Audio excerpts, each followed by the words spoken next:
What is NoSQL database?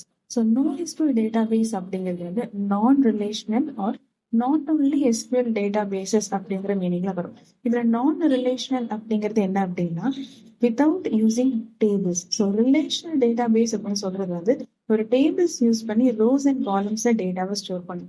So நான் relational அப்படிங்கிறது வந்து ஒரு டேபிள் யூஸ் பண்ணாம நம்ம எப்படி டேட்டாவை நம்ம ஸ்டோர் பண்ணலாம் அப்படிங்கிறது தான் இந்த நான் relational database or no SQL database அப்படிங்கிறத வந்து ரெப்ரசென்ட் பண்ணுது.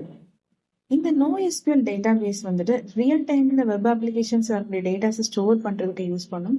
அண்ட் நமக்கு வந்து ப்ரீ டிஃபைன்டா ஸ்கீமாஸ் இருக்காது. ஸோ இதுல நம்ம யூஸ் பண்ணக்கூடிய ஸ்கீமாஸ் எல்லாமே ஃபிளெக்சிபிளா இருக்கும்.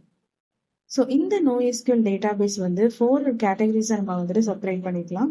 ஃபர்ஸ்ட் திங் வந்து கீ வேல்யூ பேர். ஸோ இந்த பர்டிகுலர்ல வந்துட்டு ஒவ்வொரு டேட்டாஸும் ஒரு கீ அண்ட் ஒரு வேல்யூ அப்படிங்கிற இந்த ஒரு ஃபார்மேட்ல வந்து நமக்கு ஸ்டோர் ஆகும். ஸோ நெக்ஸ்ட் பார்த்தீங்க அப்படின்னா டாக்குமெண்ட் பேஸ்டு.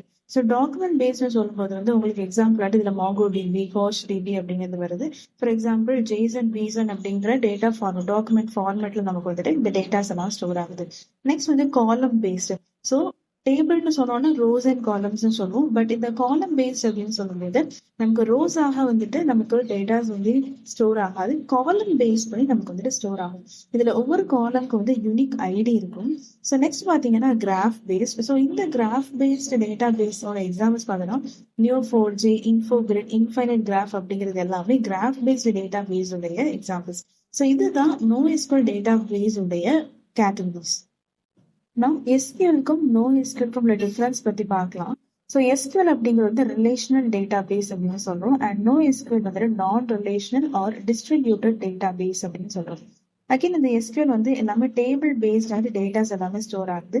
NoSQL வந்து நம்ம ஃபர்ஸ்ட் பார்த்தோம் some categories. So key value pair, graph database. So இந்த மாதிரி நமக்கு வந்து டேட்டா ஸ்டோர் ஆகுது. நெக்ஸ்ட் வந்துட்டு SQL அப்படிங்கிறது வெர்டிகல் ஸ்கேலபிலிட்டி அண்ட் NoSQL அப்படிங்கிறது வந்து ஹாரிசான்டல் ஸ்கேலபிலிட்டி. வெர்டிகல் ஸ்கேலபிலிட்டி அப்படிங்கிறது வந்து இந்த பர்டிகுலர் டேட்டாஸ் எல்லாம் வந்து சிங்கிள் சர்வர்ல நமக்கு வந்துட்டு ரன் ஆகும். ஹாரிசான்டல் ஸ்கேலபிலிட்டி அப்படிங்கிறது நிறைய சர்வர்ஸ், மோர் தென் ஒன் சர்வர்ஸ் டிஸ்ட்ரிபியூட் ஆகிருக்கும். ஸோ இதெல்லாம் நம்ம வந்துட்டு ஹாரிசான்டல் ஸ்கேலபிலிட்டி அப்படின்னு சொல்றோம் NoSQL. ஸோ MongoDB அப்படிங்கிறது most popular NoSQL database. And இந்த NoSQL டேட்டாபேஸ் நிறைய கேட்டகரிஸ் இருந்துச்சு. அண்ட் இந்த MongoDB அப்படிங்கிறது டாக்குமெண்ட் ஓரியன்டட் டேட்டாபேஸ்.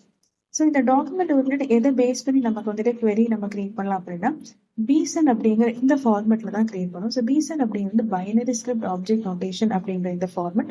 ஸோ இந்த BSON ஃபார்மேட்ல தான் நம்ம டேட்டாஸ் எல்லாத்தையுமே இந்த MongoDB ஸ்டோர் பண்ணுவோம். இப்போ MongoDBயோட ஃபீச்சர்ஸ் பத்தி பார்க்கலாம். ஸோ ஃபர்ஸ்ட் திங் வந்து இண்டெக்ஸிங். ஸோ இந்த MongoDBல ஒரு பர்டிகுலர் டேட்டாவை நம்ம வந்து சர்ச் பண்றது வந்து ரொம்ப ஈஸியா இருக்கும். ஸோ யூசிங் இண்டெக்ஸிங் யூஸ் பண்ணி நம்மளால சர்ச் பண்ணிக்கலாம்.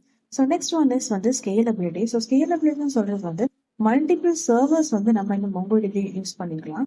ஸோ நம்ம டேட்டாஸ் எல்லாமே வந்து மல்டிபிள் சர்வர்ஸ்ல வந்து ஷேர் ஆகிருக்கும். நெக்ஸ்ட் திங் வந்து replication and high availability.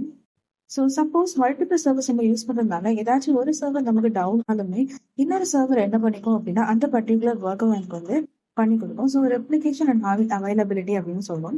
Next thing வந்து load balancing. So more volume of data வந்து நமக்கு ஒர்க் பண்ணணும் அப்படின்னாலும் இங்கே நம்மளால முடியும். பிகாஸ் நம்மளோட டேட்டாஸ் எல்லாமே ஷார்ட்ஸ் ஆகிடுச்சு. ஷார்ட்ஸ் அப்படின்னா partitioning data across various servers அப்படின்னு நம்ம சொல்லலாம். ஸோ நெக்ஸ்ட் வந்து என்னன்னா aggregation. So aggregation operations such like minimum, maximum, sum, average. So இதெல்லாம் இந்த எல்லா ஆப்ரேஷன்ஸும் நம்மளால MongoDBயால பண்ணிக்கலாம். ஸோ நெக்ஸ்ட் வந்து பார்த்தோன்னா லாங்குவேஜஸ் சப்போர்ட்டட். ஸோ MongoDB வந்துட்டு C++, Node.js, C# அப்படிங்கிற ஜாவா, பைத்தான், ரூபி இப்படி நிறைய லாங்குவேஜஸ் வந்து இந்த MongoDB வந்து சப்போர்ட் பண்ணுது.